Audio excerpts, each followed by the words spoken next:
Manti is one of the most beloved dishes of Turkish and Mediterranean cuisine. Let's make it.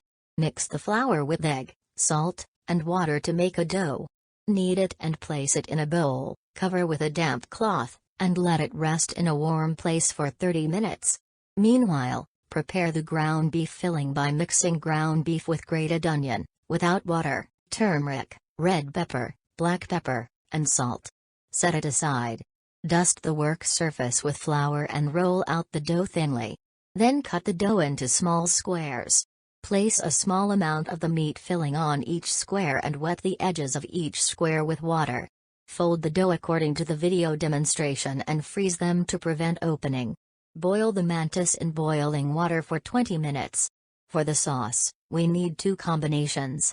One is melted margarine mixed with paprika and red pepper, and the other is yogurt mixed with grated garlic.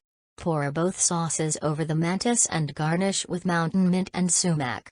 Enjoy your delicious Manti.